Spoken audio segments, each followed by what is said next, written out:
واقعہ کربلا تاریخ کا دردناک واقعہ ہے۔ یہ اقتدار کی جنگ نہیں تھی، اقدار کی جنگ تھی۔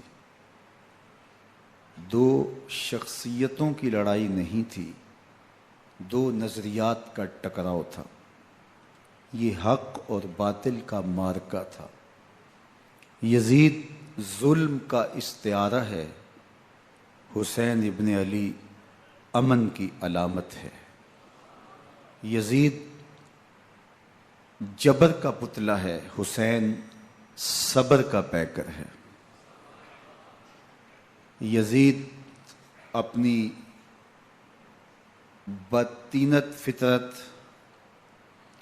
اور اپنی طبع ناہموار کے باعث دنیا پر ذلت و رسوائی، ظلم، جبر، جور و زیادتی کی علامت بن کے ابھرا، اور حسین ابن علی رضی اللہ تعالی عنہ حق و صداقت کا نشان بن کے ابھرا۔ کربلا کے تپتے ہوئے ریگزار میں حسینی اور یزیدی دو کردار سامنے آتے ہیں۔ اقبال نے کہا تھا، موسیٰ و فرعون و شبیر و یزید، ایند و قوت از حیات آید پدید، زندہ حق از قوت شبیری است، باطل آخر داغ حسرت میری است، سرخ رو عشق غیور از خون او، شوخی ای مصرع از مضمون او، تا قیامت قطع استبداد کر، موج خون او چمن ایجاد کر۔ یزید بہدل کی بیٹی محسون کا ناپاک بیٹا تھا، اور حسین محمد عربی کی بیٹی فاطمہ کا شہزادہ تھا۔ یزید دمشق کے اطراف میں سرجون اور جریر، اختل جیسے اوباشوں کے جھرمٹ میں پل کے جوان ہوا۔ حسین کے گھر کا دروازہ مسجد نبوی کے اندر کھلتا تھا۔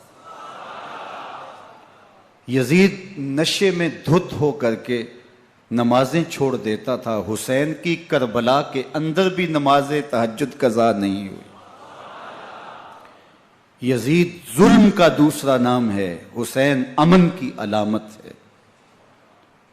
یزید نے زندگی میں ایک مرتبہ حج کیا اور شراب کے مٹکے ساتھ لے کے آیا، اور اختل اور دیگر گویوں اور مغنیوں کو اپنے ساتھ رکھا تاکہ سفر آسانی سے کٹے۔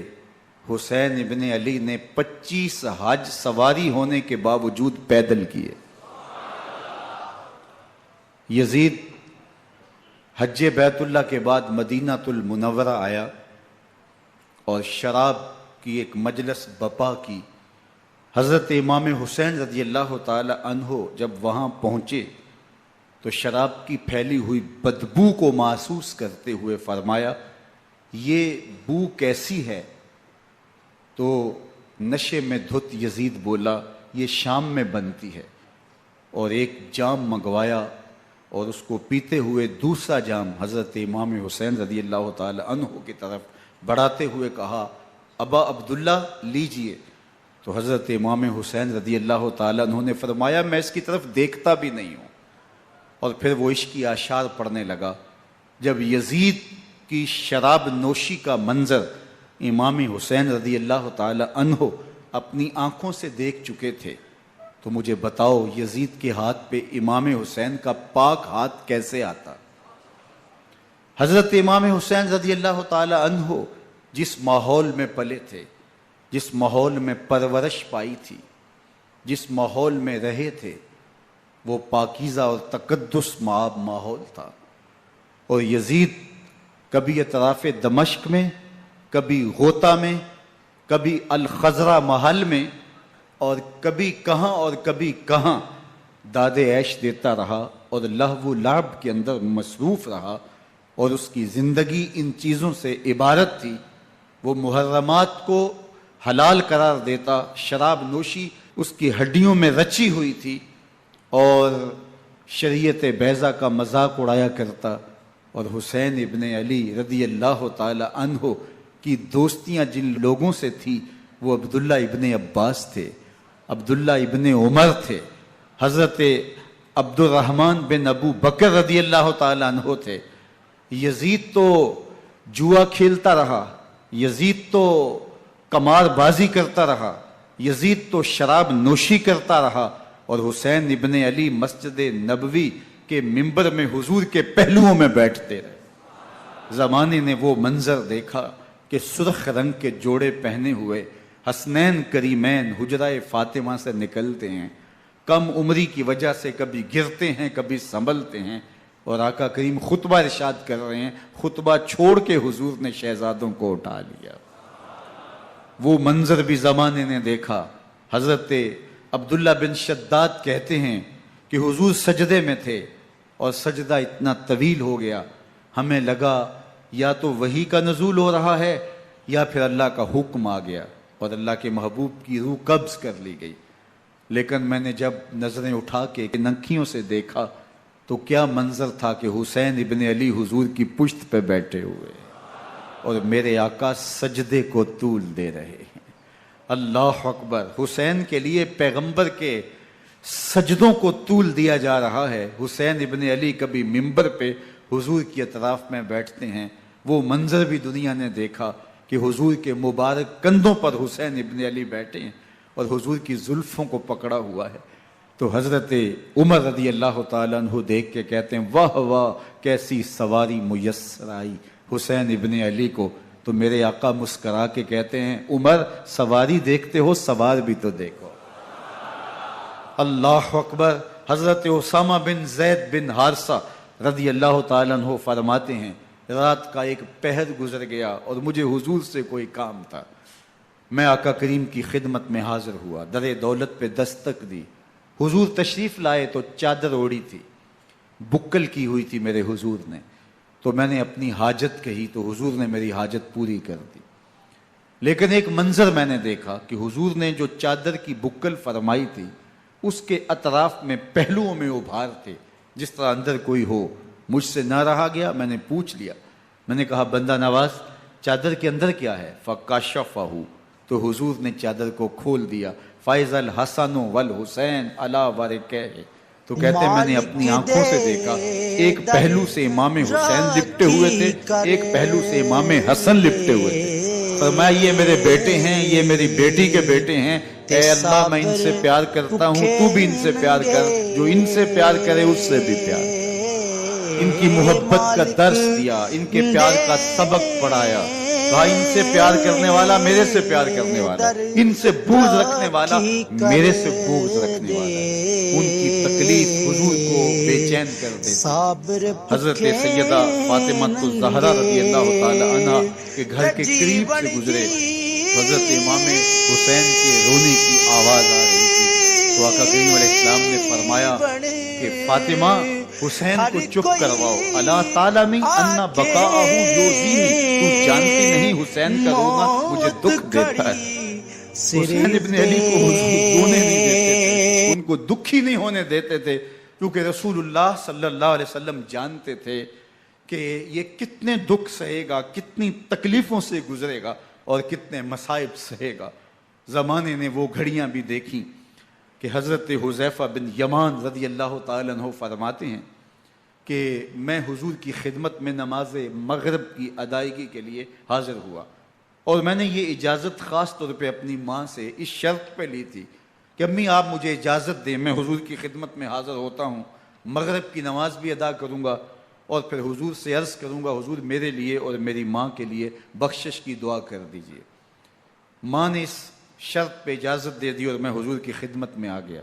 نماز مغرب ادا کی، سلام پھرا تو میرے دل میں آرزو تھی میں حضور سے عرض کروں حضور میرے لیے اور میری ماں کے لیے مغفرت کی بخشش کی دعا کر دیں.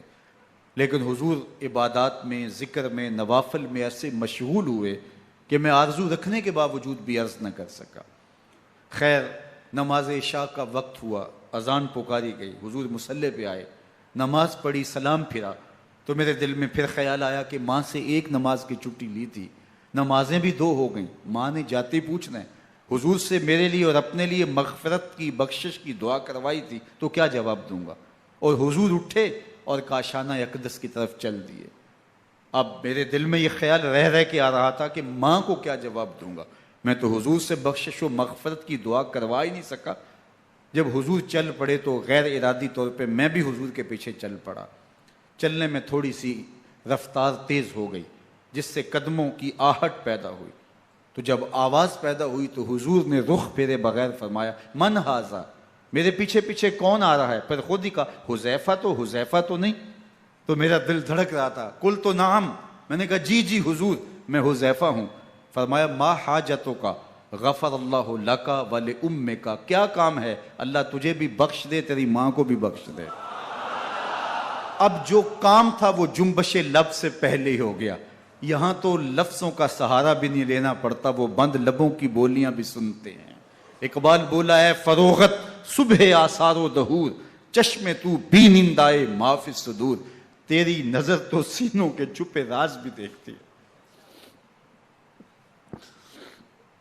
تو کہا، ما حاجتوں کا غفر اللہ لک ولامک، اللہ تجھے بخش دے، تیری ماں کی بھی مغفرت کر دے، کیا کام ہے؟ اب جو کام تھا وہ تو ہو گیا۔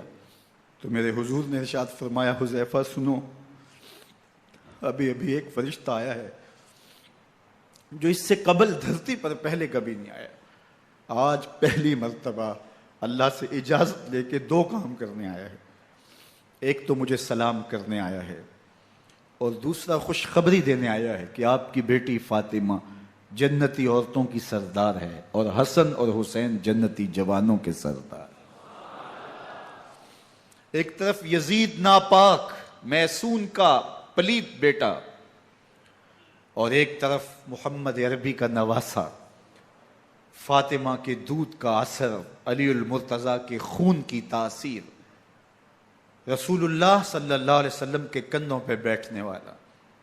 ایک دن حضور نے امام حسین رضی اللہ تعالیٰ عنہ کے ہاتھ پکڑ لیے اور ان کے پاؤں اپنے پاؤں پہ رکھے، اور پھر فرمایا، بیٹے آگے بڑھو، اور ان کے پاؤں حضور کی پنڈلیوں پہ آئے۔ پھر کہا، بیٹے اور آگے بڑھو، حتیٰ کہ ان کے پاؤں حضور کی رانوں پہ آئے۔ پھر فرمایا، بیٹا اور آگے بڑھو، تو ان کے پاؤں حضور کے مبارک بطن اقدس پہ آئے۔ پھر بازوؤں کو کھینچ کے اپنے قریب کیا، اور حسین ابن علی کے منہ میں اپنی زبان رکھ دی، اور وہ اس طرح چوس رہے تھے جس طرح کھجور چوسی جاتی ہے۔ تو اللہ کے محبوب علیہ السلام نے حسین ابن علی کو اپنی زبان کا لعاب دہن دے کر کے، وہ شیر رحمت دے کر کے، وہ کوثر و تسلیم سے پاکیزہ تر آب رحمت عطا کر کے ان کی ہمیشہ کے لیے پیاس بجھا دی، تاکہ کل کربلا کے تپتے ہوئے ریگزار میں حسین ابن علی کو پیاس کی شدت تنگ نہ کرے اور پائے استقلال میں لغزش نہ آنے پائے۔ ان نازوں سے پالے ہوئے حسین کو، ان محبتوں سے پالے ہوئے حسین ابن علی کو امتحان بھی اتنے بڑے درپیش تھے۔ یاری تیری سونا پر ازمیشاں تیریاں اگ، سونا پرکھیا جامدہ ہے نال اگاں دے لگ۔ جتنا بڑا شخص ہوتا ہے اتنی آزمائشیں بھی بڑی ہوتی ہیں۔ پیغمبر رحمت کی آغوش میں کھیلنے والا، حجرہ فاطمہ کا جانشین، مصلی رسول کا وارث، منبر رسول صلی اللہ علیہ وآلہ وسلم پر حضور کے مبارک پہلو اور گود میں بیٹھنے والا حسین، حضور کی زبان چوسنے والا حسین، حضور کے کندھوں پہ سواری کرنے والا حسین، آقا کریم علیہ الصلوۃ والسلام کے مبارک سجدے کی حالت کے اندر حضور کی پشت پہ کھیلنے والا حسین، جس حسین کا دروازہ مسجد نبوی کے اندر کھلتا تھا اور یزید کی کرتوتوں کے چشم دید گواہ تھے۔ یزید جب تخت نشین ہوتا ہے تو اسے یہ فکر ہوتی ہے کہ امام حسین، عبداللہ بن زبیر، عبداللہ بن عمر، عبداللہ ابن عباس، یہ میری بیعت کریں، اور وہ ولید بن عقبہ کو لکھتا ہے کہ ہر صورت میں ان کی بیعت لو، اور اگر بیعت نہ دیں تو سختی کرو۔ حضرت امام حسین رضی اللہ تعالی عنہ کو بلاوا آتا ہے کہ آپ کو دارالامارت میں گورنر ہاؤس میں بلایا جا رہا ہے، ولید بن عقبہ کا پیغام آپ کو پہنچتا ہے۔ آپ اس وقت فرماتے ہیں کہ اس وقت جو پیغام پہنچا ہے وہ کسی خطرے سے خالی نہیں ہے، تو کچھ سواروں کو ساتھ لیا، کہا تم دارالامارت کے باہر کھڑے رہنا، اگر میری آواز بلند ہوئی تو اندر آ جانا، ورنہ تم انتظار کرنا۔ آپ اندر گئے۔ ولید بن عقبہ نے مروان کو بھی بلایا تھا۔ مروان بن حکم یہ گورنر مدینہ ولید سے پہلے رہ چکا ہے، تو اس نے مشورہ دیا کہ سختی کی جائے۔ خیر ولید بن عقبہ نے کہا کہ یہ خط ہے، حضرت امیر معاویہ کا انتقال ہو گیا اور یزید تخت نشین ہوا ہے، لہٰذا وہ آپ سے بیعت کا مطالبہ کرتا ہے۔ تو حضرت امام حسین رضی اللہ تعالیٰ عنہ نے فرمایا کہ میرے جیسا شخص یوں چھپ کے بیعت نہیں کر سکتا، اور آپ واپس پلٹے۔ مروان بن حکم نے ولید بن عقبہ کو کہا کہ یہ موقع ہے جانے نہ دیا جائے، اگر یہ نکل گئے تو دوبارہ تم قابو نہیں پا سکو گے، اور انہیں یہیں قتل کر دیا جائے۔ حضرت امام حسین رضی اللہ تعالیٰ عنہ نے یہ بات سن لی۔ کہتے ہیں حضرت امام حسین انہی قدموں کے بل واپس پلٹے اور مروان بن حکم سے مخاطب ہو کے کہا، مروان کیا بول رہا ہے؟ وہ خاموش ہو گیا۔ فرمایا تو جانتا نہیں ہم کون ہیں؟ آنا حسین ابن علی ابن ابی طالب، میں حسین ہوں، میں علی کا بیٹا ہوں، ہمارے گھر میں قرآن اترتا رہا ہے، وحی کا نزول ہوتا رہا ہے، اور یزید فاسق ہے، فاجر ہے، مسلمانوں کا قاتل ہے اور شرابی ہے، میں ڈنکے کی چوٹ پہ یزید کی بیعت سے انکار کرتا ہوں۔ بس حیدری کچھار سے محمدی شیر نکل آیا ہے۔ اب اوسان خطا ہو گئے، راستہ چھوڑ دیا، واپس آئے، سیدہ زینب سے ملے، کہا مدینے کو چھوڑنا پڑے گا۔ کہا بھیا کیا ہوا؟ کہا یزید بیعت لینے پہ مصر ہے اور میں کسی صورت بھی بیعت نہیں کروں گا، رسول اللہ کا مدینہ ہمارے خون سے لالہ زار بنے گا، میں نہیں چاہتا کہ حضور کے شہر نور کی حرمت پامال ہو۔ دوستو وہ کیسا منظر ہوگا جب حسین ابن علی نے آخری حاضری حضور کے روضے پہ دی ہوگی۔ حاجی یا معتمر 10 دن کے لیے، 8 دن کے لیے، 20 دن کے لیے مدینہ المنورہ عارضی سکونت اختیار کرتا ہے، اور حضور کے روضہ انور سے، اس شہر نور سے، ان گلیوں سے، ان بام و در سے ایسا مانوس ہو جاتا ہے کہ جب واپس پلٹ رہا ہوتا ہے ان دعاؤں کے ساتھ کہ دوبارہ آنا بھی نصیب ہو، اور اسے لگتا ہے کہ میں دوبارہ بھی بلایا جاؤں گا، لیکن اس کے باوجود شہر حبیب چھوڑنا قیامت سے کم نہیں ہوتا۔ اعظم چشتی مرحوم آخری بار جب حضور کے روضہ انور پہ گئے تو بیمار تھے، ویل چیئر پہ تھے۔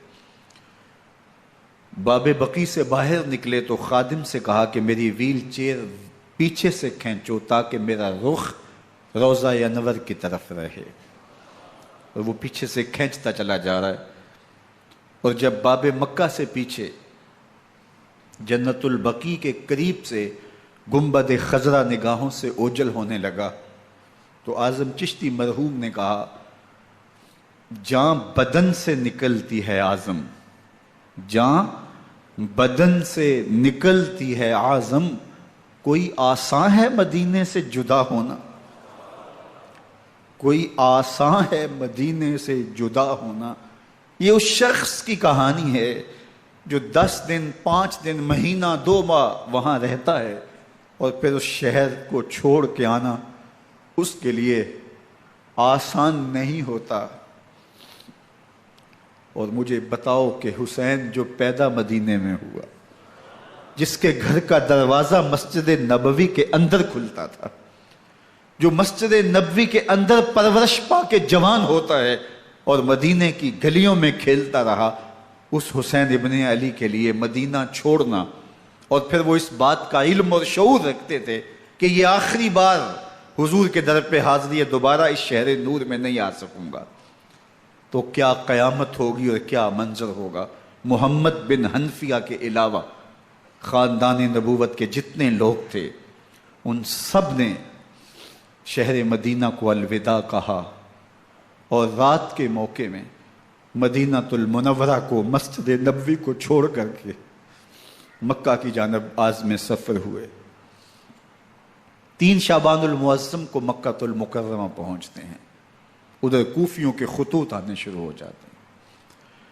حضرت امام حسین رضی اللہ تعالیٰ عنہ مسلم بن عقیل رضی اللہ تعالیٰ عنہ کو صورتحال معلوم کرنے کے لیے بھیج دیتے ہیں۔ 40,000 کوفی آپ کے ہاتھ پہ بیعت کر لیتے ہیں۔ ادھر 25 پیدل حج کرنے والے حضرت امام حسین 8 ذی الحج کو احرام باندھتے ہیں، لیکن آپ کو پتہ چلتا ہے کہ حاجیوں کے روپ میں قاتل چھپا دیے گئے، تو آپ اس احرام کو حج کی بجائے عمرے میں بدلتے ہیں اور کوفے کی جانب عازم سفر ہوتے ہیں۔ کائنات والو، ذرا سینے پہ ہاتھ رکھ کے دیکھو کہ یہ کتنا مشکل مرحلہ تھا۔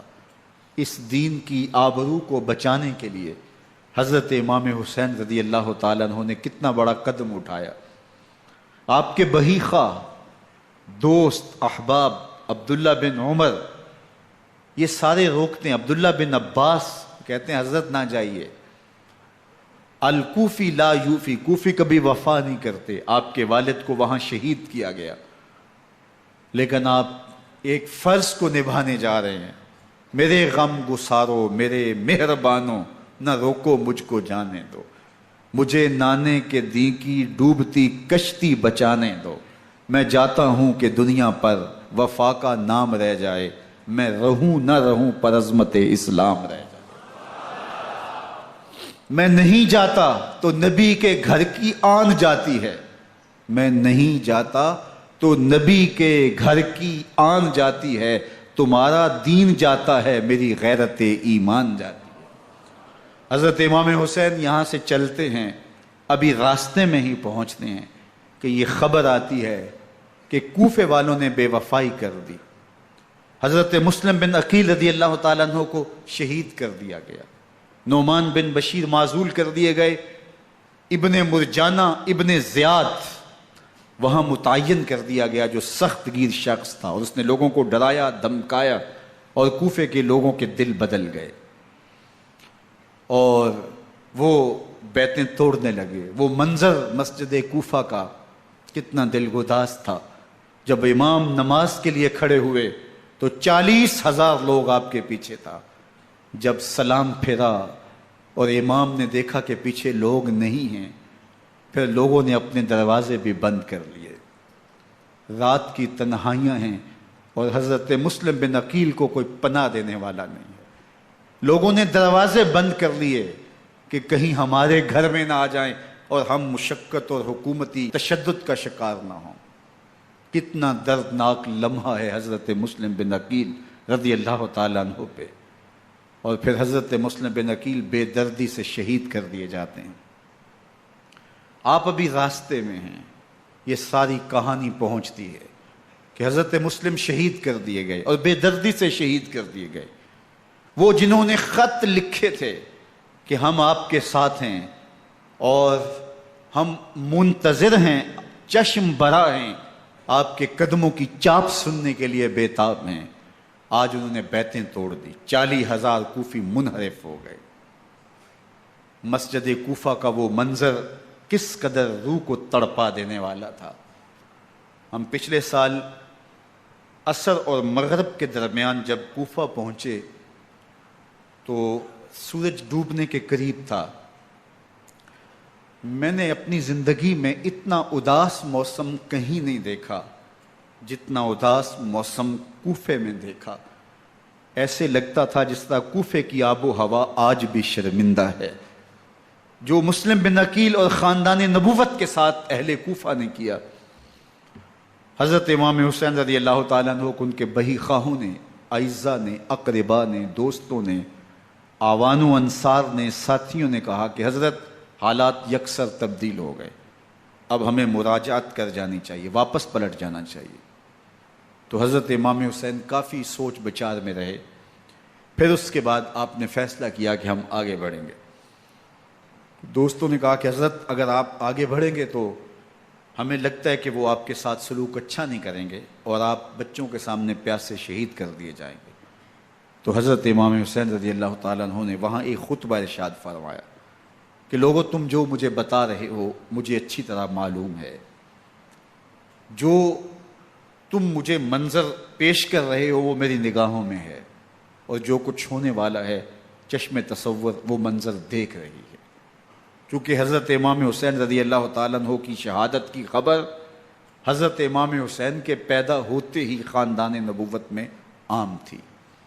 حضور علیہ الصلوۃ والسلام کو یہ بات جبریل امین نے آ کے بتائی تھی جب حسین ابن علی کے ساتھ حضور محبت کا اظہار کر رہے تھے، تو یہ جبریل امین نے آ کے کہا تھا حضور آپ کا یہ بیٹا ارض طف میں شہید کر دیا جائے گا، اور کربلا کی مٹی لا کے حضور کو دی اور ام سلمہ کو حضور نے عطا کر دی۔ حضرت ام سلمہ کہتی ہیں کہ ایک دن میں سوئی تو خواب دیکھا کہ حضور کے مبارک بال بکھرے ہوئے ہیں اور سخت پریشان ہیں، تو میں نے کہا کہ حضور آپ کی یہ کیا حالت ہے؟ وَبِيَدِهِ قَارُورَةٌ، اور حضور کے ہاتھ میں ایک شیشی ہے، فِيهَا دَمٌ، جس کے اندر خون ہے۔ تو میں نے کہا حضور یہ کیا؟ فرمایا میں قتل گاہ حسین سے آ رہا ہوں اور یہ حسین ابن علی کا خون ہے۔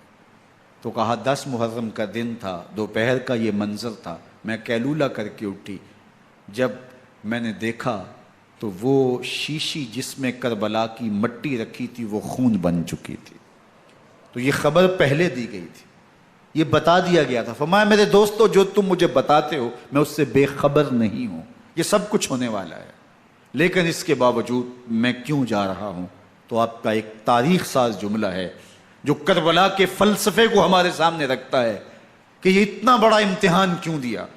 حضرت امام حسین رضی اللہ تعالیٰ عنہ نے فرمایا وَلَكُمْ فِيَّ أُسْوَةٌ، میں اس لیے جا رہا ہوں قیامت تک ظلم، جبر اور ناانصافی کے خلاف کھڑے ہونے والوں کے لیے کوئی نمونہ تو ہو۔ میری زندگی قیامت تک ظلم، جبر اور استحصالی نظام کے خلاف کھڑے ہونے والوں کے لیے نمونہ ہے۔ تو حضرت امام حسین رضی اللہ تعالیٰ عنہ نے حق اور باطل کے درمیان ایک سرخ لکیر کھینچ دی اپنے خون سے۔ اب حق اور باطل کا امتیاز کرنا مشکل نہیں ہے، کوئی باطل پہ اڑا رہے تو الگ بات ہے، لیکن امتیاز کرنا مشکل نہیں ہے۔ حدود بالکل واضح کر دیں۔ اقبال نے یہاں کتنی خوبصورتی کے ساتھ اس مضمون کو نبھایا۔ سرخ رو عشق غیور از خون او، شوخی این مصرع از مضمون او، تا قیامت قطع استبداد کر، موج خون او چمن ایجاد کر۔ ایک جہاں آباد کر دیا، حق اور باطل کی راہیں اجال دی۔ اب لوگوں کو یزید کا چہرہ پہچاننے میں دیر نہیں لگتی، وقت کے ہر یزید کا چہرہ آسانی سے پہچانا جا سکتا ہے۔ یہ معرفت زمانے کو کروائی کس نے؟ حسین ابن علی نے کروائی رضی اللہ تعالی عنہ۔ تو حضرت امام حسین نے فرمایا کہ جو میرے ساتھ ہونے والا ہے میں اچھی طرح جانتا ہوں، لیکن میں اس کے باوجود آگے بڑھوں گا۔ پھر بڑھے اور کربلا میں جا کے خیمہ زن ہو گئے۔ 7 محرم کو پانی بند کر دیا گیا۔ پانی بند ہوا تو کھانا بھی میسر نہیں تھا، لیکن ذکر پانی کا ہوتا ہے اس لیے کہ کھانے کے بغیر انسان کئی دن کاٹ لیتا ہے، لیکن پانی کے بغیر گزر نہیں ہوتی۔ تو فرات کی نہر سامنے اپنی موجوں کے ساتھ چمک رہی ہے، لیکن ایک قطرہ آب بھی آل رسول کو نہیں دیا جا رہا۔ کائنات کے اندر ایسے انوکھے امتحان بھی ہوتے ہیں۔ وارثوں ساقی کوثر کے، مالک ہوں حوض کوثر کے، اور بیٹے ہوں ساقی کوثر کے، اور آج ایک بوند پانی کی بھی میسر نہ ہو۔ صبر کا امتحان ہے، عزیمت کا امتحان ہے۔ حضرت امام حسین رضی اللہ تعالیٰ عنہ خیمہ زن ہو گئے۔ 3 دن تک پانی بند رہتا ہے۔ 9 محرم کو رات کی تنہائی میں حملہ آور ہونا چاہتے ہیں، لیکن آپ نے کہا کہ ہمیں اللہ کے حضور عبادت اور ذکر کے لیے وقت دیا جائے۔ ساری رات ذکر میں گزرتی ہے، عبادات میں گزرتی ہیں۔ رات کے اندھیرے میں آپ چراغ بجھا دیتے ہیں۔ آوان و انصار کو کہتے ہیں کہ ان کی دشمنی میرے ساتھ ہے، انہیں میرا خون چاہیے، اگر تم رات کی تاریکی میں نکل جاؤ تو میں تم سے کوئی مواخذہ نہیں کروں گا، اور یہ بھی تمہارا پیچھا نہیں کریں گے، اس لیے کہ ان کا مطلوب تم نہیں ہو، ان کا مطلوب میں ہوں۔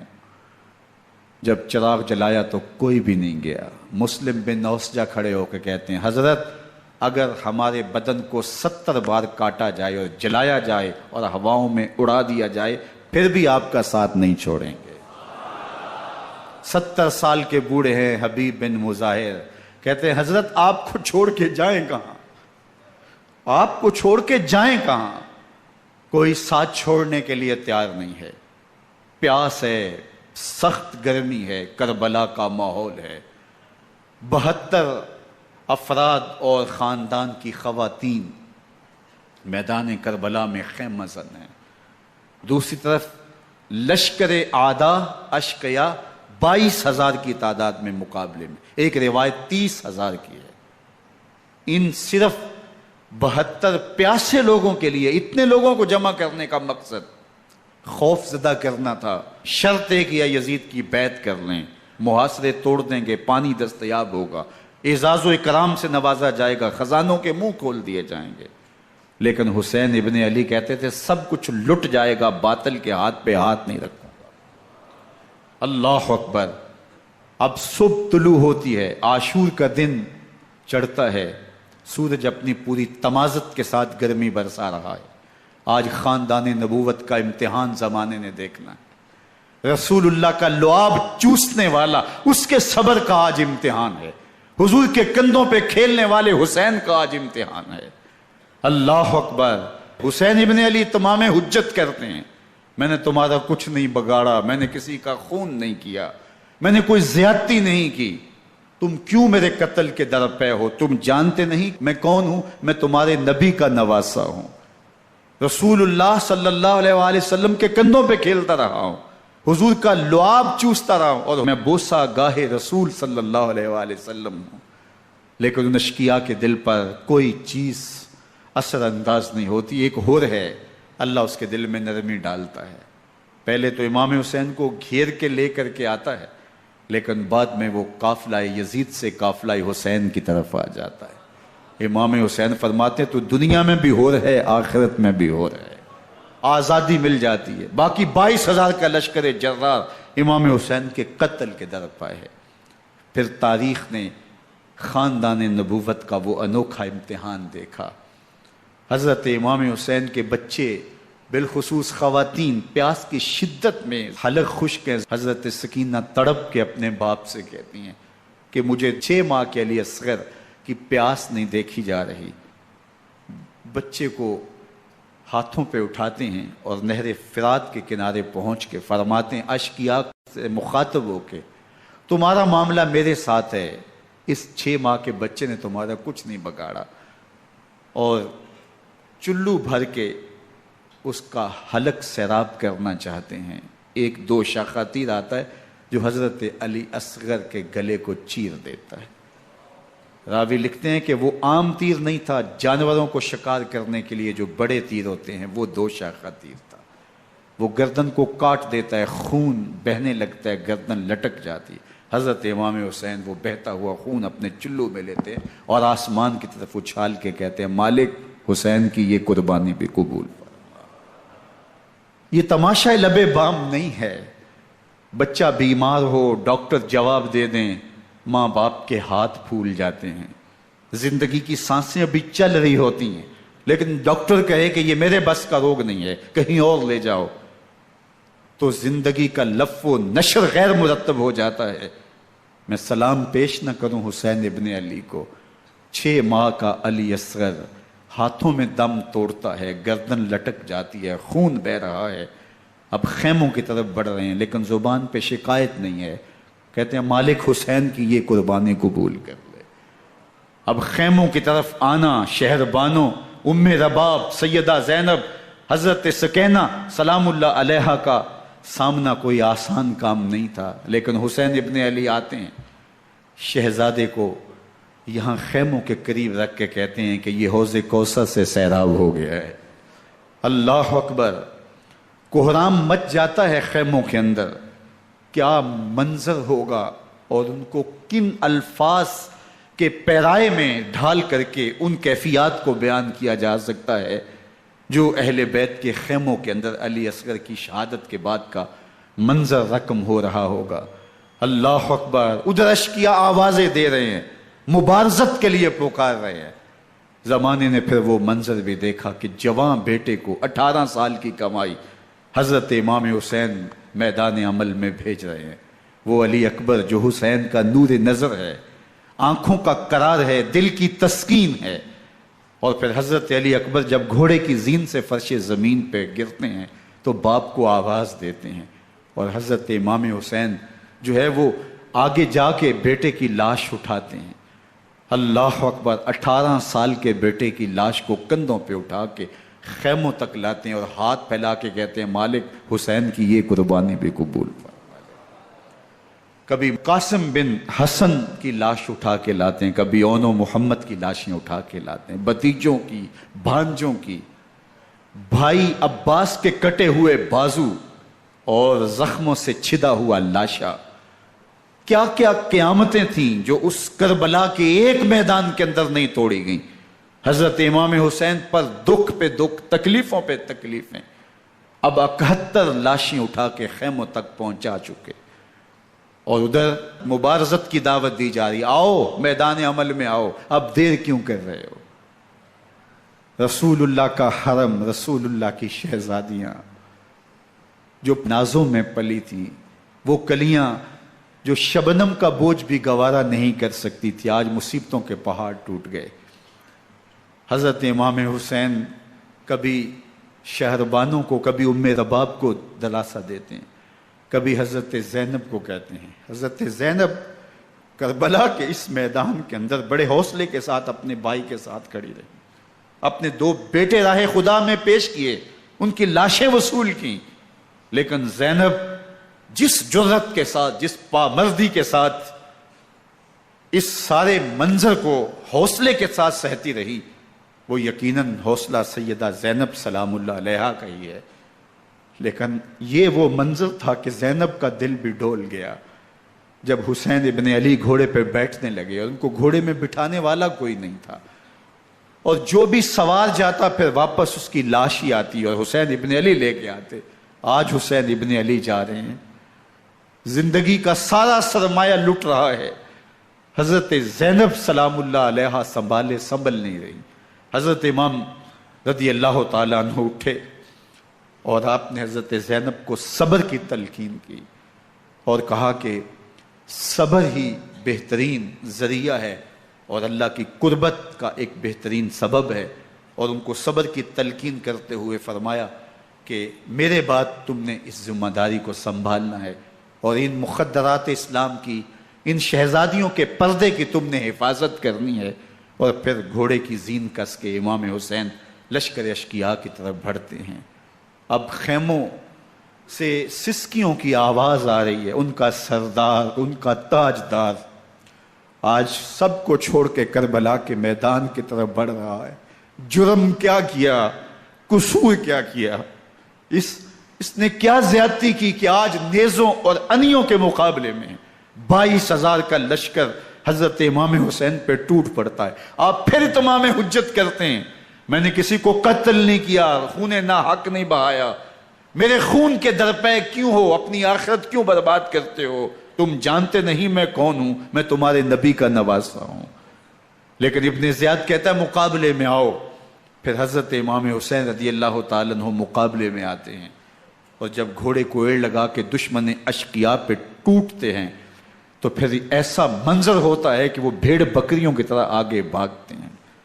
71 زخم کلیجے پہ لیے شجاعت کا یہ پیکر جب میدان میں آتا ہے، آواز آتی، یہ کون ذی وقار ہے، بلا کا شاہ سوار ہے، لباس ہے پھٹا ہوا غبار سے اٹا ہوا، تمام جسم نازنی چدا ہوا کٹا ہوا، یہ نبی کا نور عین ہے، یہ بالیقین حسین ہے، یہ حسین ابن علی ہے رضی اللہ تعالیٰ عنہ۔ پھر چاند بادلوں میں گھر جاتا ہے، شامی غنڈے تیر برساتے ہیں، تلواروں سے آپ کے بدن پر ضربیں لگاتے ہیں اور نیزوں سے آپ کے بدن کو پرو دیتے ہیں۔ جب آپ کا پیراہن بعد میں اتارا گیا تو آپ کے پیراہن میں 122 سوراخ تیروں کے تھے، 33 زخم تلواروں کے اور 34 گھاؤ نیزوں کے تھے۔ جب گھوڑے کی زین سے فرش زمین پر آئے، بدن چھلنی تھا، زخم زخم سے خون بہ رہا تھا، 3 دن کا پیاسا حسین، اللہ اکبر، بدن زخموں سے چور، 71 لاشیں کلیجے پہ لیے، مخدرات اسلام کے پردے کا خیال دل میں الگ ہے، لیکن گھوڑے کی زین سے جب فرش زمین پہ امام حسین آتے ہیں، زبان پہ ہائے نہیں، نالا و شیون نہیں، چیخ و پکار نہیں، آتے ہی پیشانی سجدے میں رکھتے ہیں اور پکارتے ہیں اللہم ردن بقضائک وصبرن علی بلائک تسلیما لامرک سبحان ربی العالی۔ مالک گھر لٹا کے، بچے لٹا کے، خاندان سب کچھ قربان کر کے، اپنے بدن کو زخموں سے چھلنی کروا کے، تیروں اور نیزوں کی انیوں سے اپنے آپ کو زخمی کروا کے، تیرے حضور سر جھکا کے یہ اقرار کرتا ہوں کہ حسین تیری تقدیر پہ راضی ہے، مالک تو بھی بتا، تو بھی حسین پہ راضی ہوا ہے کہ نہیں ہوا۔ آواز آ رہی ہے، اس پیاسے پر علی شیر خدا کو ناز ہے، اس نواسے پر محمد مصطفیٰ کو ناز ہے۔ اوروں نے بھی سجدے کیے پر اس کا عجب انداز ہے، اس نے وہ سجدہ کیا جس پر خدا کو ناز۔ حسین ابن علی رضی اللہ تعالیٰ عنہ کا سر انور دستے قاتل نے تب کاٹا جب وہ سجدے میں جھکا ہوا تھا۔ یزید نے کہا میں بیعت لوں گا، امام حسین نے کہا کبھی بھی نہیں دوں گا، یہ سر کٹ سکتا ہے جھک نہیں سکتا۔ سر کاٹ کے نیزے کی نوک پہ چڑھا دیا گیا اور یہ اس بات کا اعلان تھا کہ ہم جیت گئے اور حسینی ہار گئے، اور لشکر یزید میں غوغا مچ گیا، نقارے بجنے لگے کہ ہم جیت گئے، دیکھو امام حسین شہید کر دیے گئے، اور سر کاٹ کے نیزے کی نوک پہ چڑھایا گیا۔ لیکن لشکر یزید سے ہی آواز آئی یہ کیسا سر ہے جو کٹ کے بھی سر بلندی ہے، کٹ گیا ہے پھر بھی اونچا ہے، اللہ اکبر، یہ سر سجدے میں کٹا ہے، رب کے حضور عبادت کی حالت میں کٹا ہے۔ حسین آج بھی سجدے میں ہے، اللہ اکبر، حسین آج بھی سجدے میں ہے، بلکہ کٹے ہوئے سر کا رخ زمین کی جانب تھا اور کٹی گردن آسمان کی طرف، یوں نیزے پہ پرویا گیا۔ اللہ اکبر، ایک شاعر نے نقشہ کھینچا، بآنکھ سر نیزے پہ اور سوئے زمیں ہے روح، یعنی سجدہ ثانی کی ہے آرزو۔ رکعت کے 2 سجدے ہوتے ہیں، ابھی ایک سجدہ ہوا تھا کہ دست قاتل نے سر کاٹ دیا، کہا حسین کی پیشانی میں دوسرے سجدے کی تمنا مچل رہی ہے۔ یہ تھا حسین ابن علی کا سجدہ، ساری زندگی رب کے حضور سجدہ قضا نہیں ہونے دیا۔ آج پانی نہیں ہے، اللہ اکبر، آج تیمم کر لیتے ہیں، آج اپنے خون کو اوڑ کر کے حسین نے اپنی پیشانی اپنے مالک کے حضور جھکا کر کے عظیمت کی وہ انوکھی داستان رقم کر دی کہ صدیاں گزرنے کے باوجود بھی ان کی یادوں کے چراغ روشن ہیں۔ جب حضرت امام حسین اور دوسرے آیان و انصار کو شہید کر دیا گیا تو ان کے سر نیزوں کی نوک پہ چڑھا دیے گئے۔ حضرت امام حسین کا کٹا ہوا سر اور باقی 71 افراد کے کٹے ہوئے سر نیزوں کی نوک پہ، اور 10 سواروں کو ابن سعد نے کہا کہ ان کو رون دو، اور گھوڑوں کی ٹاپوں تلے حضرت امام حسین رضی اللہ تعالیٰ عنہ اور ان کے آوان و انصار کو جو ہے وہ روندا گیا، حتیٰ کہ ان کی استخوان مبارک، ان کی ہڈیاں بھی چور چور ہو گئیں۔ روننے سے قبل ان کا لباس اتار لیا، ان کے کپڑے اتار لیے گئے۔ اللہ اکبر، کیسی دردناک گھڑیاں تھیں۔ یزید کا صرف یہی بد کرداری کا مرحلہ نہیں تھا، اس کربلا کے صحرا کے اندر یزید نے جس طرح امام حسین رضی اللہ تعالیٰ عنہ کو شہید کیا اور حضرت امام حسین کے خاندان کو شہید کیا، جب مدینہ المنورہ پر یزید نے مسلم بن عقبہ کو مقرر کیا، جس کو بزرگوں نے مصرب بن عقبہ کہا ہے، تو اس کو کہا 3 دن تک مدینے کا حرم تمہارے لیے حلال ہوگا، جو چاہو تم کرنا، اور شامی فوجوں کو اجازت ہوگی۔ تو وہاں بھی انہوں نے 10,000 تابعین اور 700 صحابہ کو شہید کیا۔ حضرت ابو سعید خدری رضی اللہ تعالیٰ عنہ گھر سے باہر نکلے، کافی بوڑھے ہو چکے تھے، تو انہوں نے حضرت ابو سعید خدری کو پکڑ لیا، کہا تم کون ہو؟ کہا مجھے ابو سعید خدری کہتے ہیں۔ تو کہا ہاں تمہارا نام سنا ہے، اور داڑھی سے پکڑ کے کھینچا اور کہا کہ ہے تمہارے پاس جو ہمیں دو؟ تو کہا کہ میرے پاس تو کچھ بھی نہیں، میں تو فقیر آدمی ہوں۔ تو ان کے گھر ان کو لے گئے، تو 2 کبوتر رکھے تھے حضرت ابو سعید خدری نے، تو وہ کبوتر لوٹ کے لے گئے۔ اللہ اکبر۔ حضرت ابن سنان رضی اللہ تعالیٰ عنہ کو، جو حضور کے علم بردار تھے فتح مکہ کے دن، ان کو ستو پہلے پلائے اور پھر ان کی گردن کاٹی گئی، اور کہا یہ ہے وہ ستو جو تم زندگی میں آخری بار پیو گے۔ ایک گھر میں داخل ہوئی شامی فوج، تو ایک خاتون کے ابھی ابھی بچہ پیدا ہوا تھا، اور قابلہ نے، دائیا نے وہ بچہ ماں کی چھاتی پہ لٹایا، اور وہ ماں کا پہلا دودھ پی رہا تھا۔ تو یہ جا کے کہنے لگے نکالو تمہارے پاس جو کچھ ہے۔ تو اس خاتون نے کہا تم جانتے ہو یہ بچہ کون ہے؟ تو انہوں نے کہا ہم نہیں جانتے۔ کہا یہ حضرت ابن ابی کبشہ انماری رضی اللہ تعالیٰ عنہ کا بچہ ہے، اور یہ وہ صحابی ہیں کہ جو بیت الشجرہ کے موقع پہ حضور کے ہاتھ پہ بیعت کرتے ہیں۔ انہوں نے اس چیز کا لحاظ نہ کیا کہ جو کچھ ہے وہ ہمیں دو، ورنہ تیرے بچے کو نہیں چھوڑیں گے۔ تو ماں بچے سے مخاطب ہو کے کہتی ہے، ابھی بچہ پیدا ہوا ہے اور ماں سے پہلا دودھ پی رہے، کہ بیٹے اگر میرے پاس کچھ ہوتا، وہ قیمتی سے قیمتی چیز بھی ہوتی، تیری جان کے لیے قربان کرتی، لیکن اس وقت میرے پاس کچھ ہے نہیں۔ تو ایک شکی آگے بڑھا اور بچے کو ایک ٹانگ سے پکڑ کے کھینچ کے دیوار کے ساتھ پٹک کے مارا، جس سے دماغ کا بھیجا نکل گیا۔ کیا کیا زیادتیاں نہیں کی۔ 700 صحابہ حرہ کے واقعہ میں شہید کیے یزید نے، اور 10,000 تابعین شہید کیے۔ مسجد نبوی میں ممبر رسول کے ساتھ گھوڑے باندھے، اور وہ ممبر رسول اور مصلی رسول کے قریب لید کرتے رہے۔ حضرت سید عبد المسیب فرماتے ہیں میں نابینا تھا اور حضور کے روضہ انور کے پاس بیٹھا تھا، اور یزید کے سپاہی آتے، جو بھی مسجد میں نظر آتا پکڑ کے لے جاتے، مجھے نابینا سمجھ کے چھوڑ دیتے، لیکن میں پریشان تھا کہ ظہر کا وقت ہوگا، عصر کا وقت ہوگا، مغرب عشاء کا وقت ہوگا، نہ اذان، نہ اقامت، نہ جماعت، تو کیسے مجھے پتہ چلے گا کہ نماز کا وقت ہو گیا، اور کیسی میری نمازوں کا کیا بنے گا؟ میں اس فکر میں بیٹھا تھا۔ لم ازل اسمع الاذان والاقامت من قبر رسول اللہ صلی اللہ علیہ وآلہ وسلم۔ فرماتے ہیں جب بھی پھر نماز کا وقت آیا، گنبد خضرا سے اذان کی بھی آواز آئی، اقامت کی بھی آواز آئی۔ 3 دن تک مسجد نبوی کے اندر گھوڑے بندے رہے، اور مدینہ کی حرمت پامال کی۔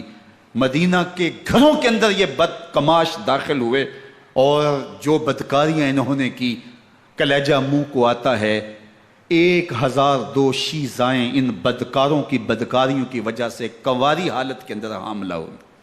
3 دن تک مدینے کا حرم انہوں نے پامال کیا، اور پھر مکہ المکرمہ میں کعبۃ اللہ پر گولے برسائے، اور کعبہ کا غلاف جل گیا۔ وہ تو یزید مر گیا، اور حضرت عبداللہ ابن زبیر رضی اللہ تعالیٰ عنہ نے اپنی خلافت کا اعلان کیا۔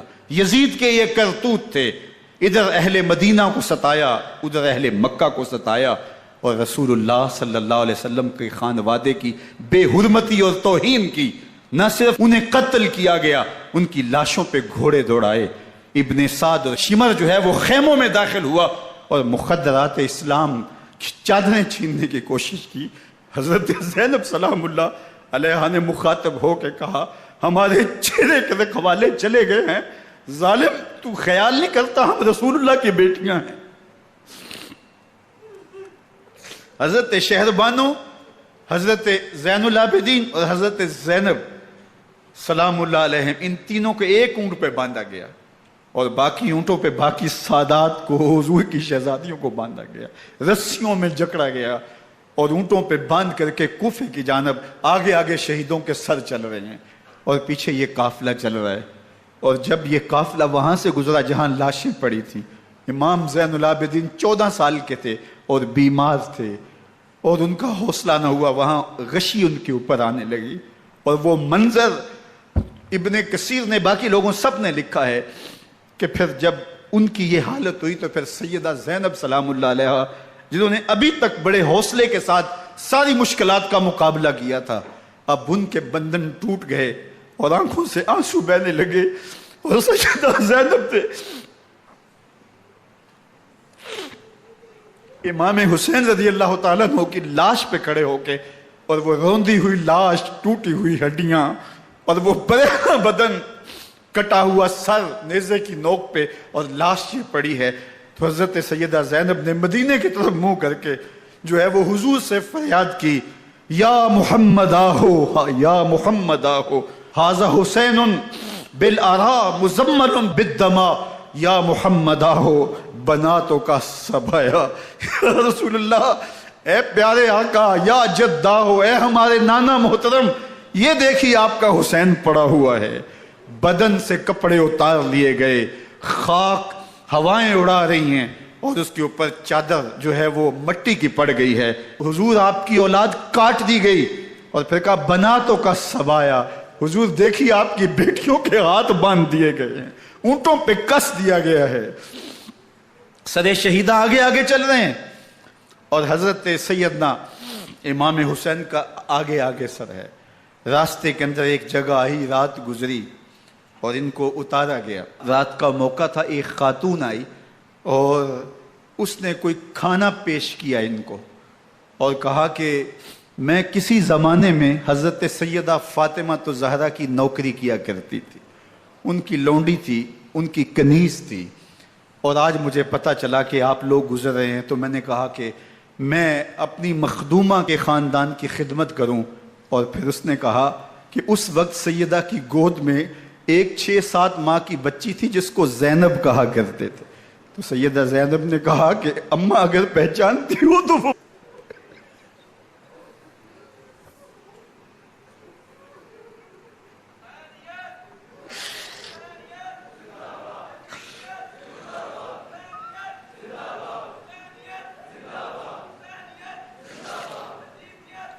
یہ تاراج اور لٹا ہوا کارواں پھر وہاں سے کوفے میں کیسے پہنچا، اور کوفے کے اندر سیدہ زینب سلام اللہ علیہا نے وہ یزید کے دربار میں، ابن زیاد کے دربار میں وہ جرأت آمیز جو باتیں کہیں، اللہ اکبر، زینب کی زبان میں علی کی خطابت بول رہی تھی، اور پھر دشمن اور دوست سارے رونے لگے، اور وہ کیا دل گداز منظر تھے، اور پھر یہ سروں کا قافلہ اور سادات کرام کا مشکیں کسی ہوئی ہیں اور اونٹوں پہ باندھے ہوئے، ان کو وہاں سے پھر قادسیہ، اور قادسیہ سے پھر دمشق یزید کے دربار میں پہنچایا گیا، اور وہاں سے یہ لٹے ہوئے خانمہ برباد تاراج لوگ مدینہ المنورہ میں کیسے پہنچے، اور اہل مدینہ نے کیسے استقبال کیا، اور وہ منظر کتنا دلگداز تھا جب اہل مدینہ زینب سے پوچھتے تھے زینب حسین کہاں ہے؟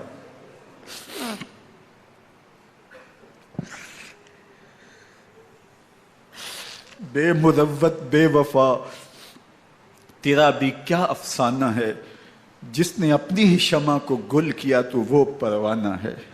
اپنے پیغمبر کے شہزادوں کو اور اپنے پیغمبر کی شہزادیوں کو جو دکھ اس امت نے دیے، یہ کائنات کی ایک انوکھی داستان ہے۔ اللہ ہمیں